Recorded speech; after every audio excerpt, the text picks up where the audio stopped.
Hello, I am Xarkun, and this is World of Warships Legends. Today I want to talk about the legendary tier Japanese battleship Yamato, which I'm sorry to tell you, in my opinion, I think most people play this battleship incorrectly, and I think most people's sort of strategy in battleships is sail forward, push in toward the enemy, point your bow at them, stop at the point where you can't push in anymore, and then shoot at the enemy until they die, reverse if things get too hot.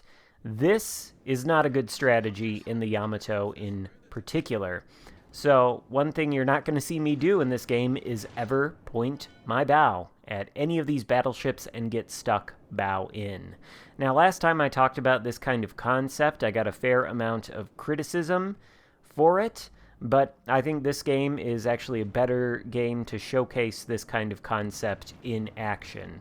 Now, why don't you want to get stuck bow in when you're in the Yamato? Well, for one thing, it's not a very fast battleship. In fact, I think all of the battleships we have at the legendary tier are faster than the Yamato, and the Yamato is not very maneuverable either. So if you get stuck bow in, well, then things can get messy. Plus, the Yamato's citadel is incredibly easy to punish if the Yamato is giving you broadside, or even if it's not. You saw there we got a citadel on that enemy Yamato out there because we aimed very carefully for the spot right underneath the front super firing turret, also known as the cheek section. And when the Yamato is angled toward an enemy ship, like that Yamato was out there, well, then the armor plating above that cheek section essentially becomes flat. It's very easy for any high-caliber battleship guns to go straight through it and hit the citadel. So with a very vulnerable citadel, pretty slow top speed, poor maneuverability characteristics overall, you don't want to get stuck into a position where you can't disengage. If you turn out like I am here, well, then you can disengage simply by continuing to move forward, and as an added bonus, you can keep yourself angled against any threats and get all of your 9 guns on target rather than just the front 6 guns. Although keep in mind that this kind of thing really does involve quite a bit of map awareness. So, like, for example, I saw those battleships, or the Champagne, rather, and the ships behind him pushing out to this side of the map. I knew they were there the whole time, and I was prepared, should I need to take evasive maneuvers and turn hard to, what would it be, port. And if I did that, well, I could still keep myself angled toward the Yamato out there, and also angle against the Champagne. Ultimately, though, that was not necessary. The Champagne is not exactly the strongest ship in the game, so he was able to go down quite easily. And notice we are also attempting to take a centralized position on this map. The value of the centralized position, especially in high-tier battleships with long-range guns like the Yamato, I really can't overstate it. The reason it's valuable is because from the center, it really doesn't matter what your team does or what the enemy team does, because for the most part, most players tend to push out toward one flank or another, and if you're in the center, then you are going to have access to their broadsides as they're pushing, and again, it really doesn't matter what they do or what the enemy team does.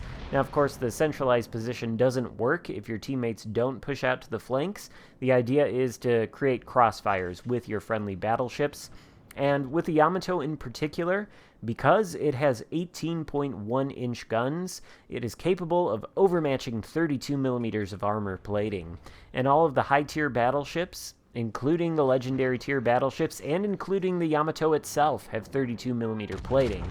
So the Yamato becomes a battleship that is excellent at punishing ships for pushing into it, just like this Yamato out here. And keep in mind, what he's doing and what I'm doing couldn't be more different.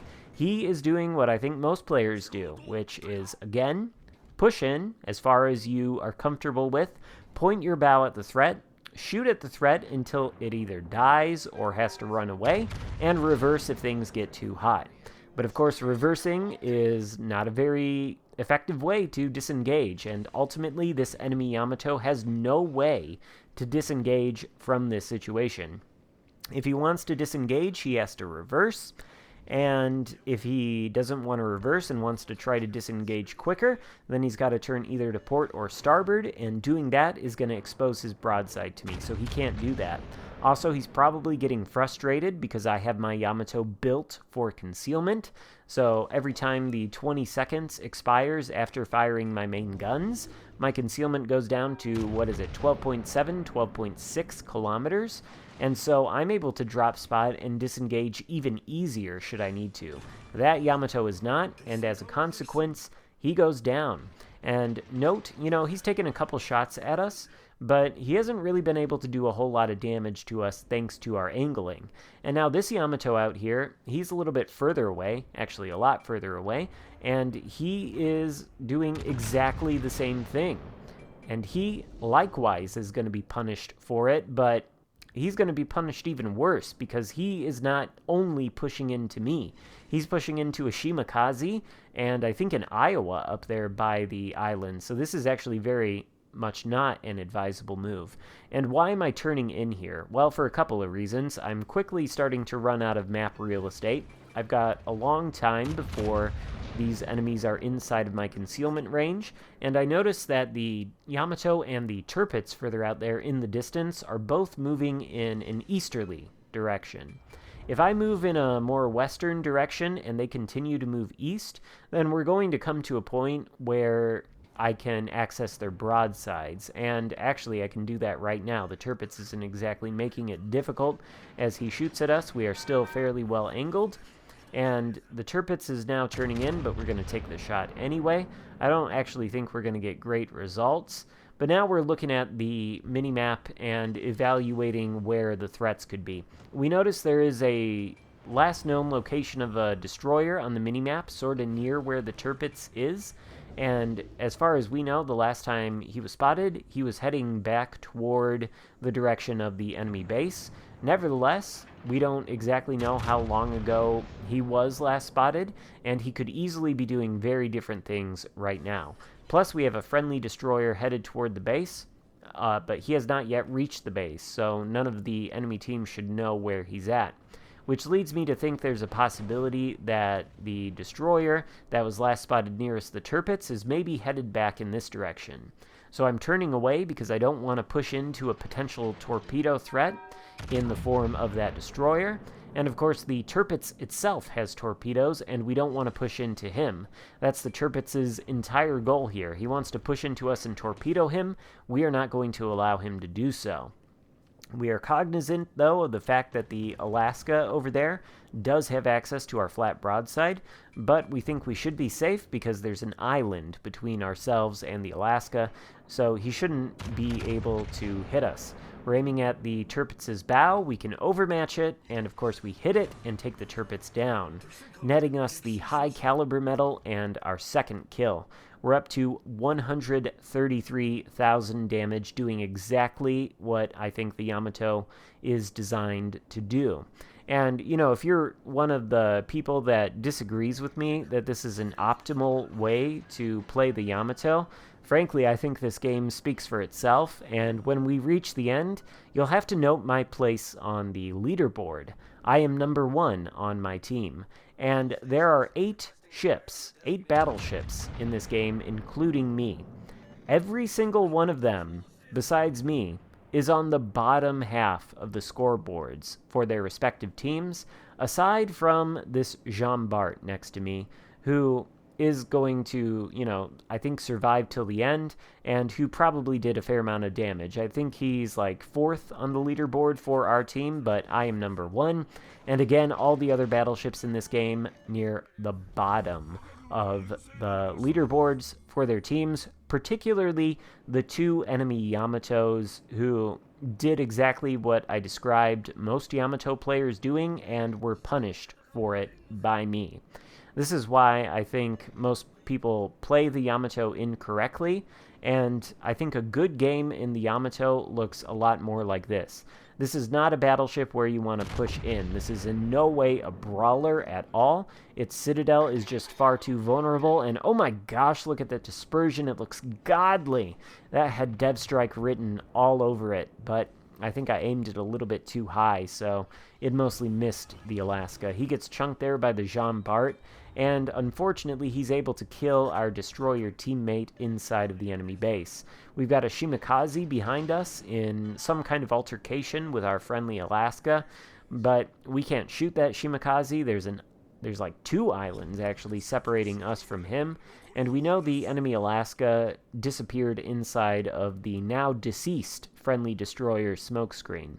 The Jean Bart is pushing up, so any moment now, if that Alaska chooses to exit the smokescreen, or if the smokescreen fades, that Jean Bart is probably going to spot the Alaska, and hopefully will be in a good position to help finish that Alaska off. And right on cue, there is the Alaska pushing out of the smokescreen, attempting to bow tank the Jean Bart, but he can't bow tank me. Although he can get lucky and have 2 out of 2 of his front turrets simply absorb my shells and not do any actual damage to his ship hit point pool, but he's not going to be able to be around for much longer. Unfortunately, the enemy Shimakaze takes out the friendly Alaska, so he's about to be an imminent threat to our base. But with this shot, I'm able to assist my teammates in finishing off the enemy Alaska, and now that Jean Bart and the last remaining friendly destroyer have a clear shot to the enemy base, they're going to be able to get inside of it and start capping, ideally before the Shima reaches our base. And so long as they can do that, then we've got this game as good as guaranteed won. What we're going to do now is turn around, and I think we are going to chamber the high explosive. We're spotted now by the Shimakaze, which means he's within 12.6 kilometers of us, and that has to mean he's basically knocking on the doorstep of our base here. Shima and Jean Bart have almost reached the enemy base, and it looks like the Jean Bart is actually about to cross the border and enter the enemy base. Now, when we're facing the enemy Shimakaze here, we don't want to sail in a straight line, and we want to vary our speed. Of course, it's very easy for destroyers to torpedo battleships that sail in straight lines, so don't do it. We have switched to the high explosive now, and we're keeping an eye on our minimap to see if the Shimakaze gets spotted. After sailing in a straight line here for a couple of seconds, we're going to start to alter our course, and I think we're also probably going to kick back on the speed. You see we're making a turn here, just pretty much a random turn, just to make sure we're not sailing in a straight direction, throw off any potential incoming torpedoes. The enemy Shima has not even yet entered our base, and he's so far away from his base that I'm confident even if he dev strikes us here, we're still going to win, because our teammates are going to have enough time to capture the enemy base. But of course, he gets too close to us. We're able to kick on the brakes, slow down, easily dodge his torpedoes, and with the high explosive loaded, it only takes 1 shot to finish off that Shimakaze for our 4th kill and our glorious victory. Playing the Yamato in the way I think it was meant to be played, and I think my placement on the leaderboard here, compared to literally every other battleship in this game, speaks for itself. So if you disagree that this is an effective way to play the Yamato or battleships generally, feel free to let me know in the comments, but frankly, I disagree with you. Hope you enjoyed the video, though. If so, give it a thumbs up. Thank you so much for watching, and I will see you next time. Goodbye.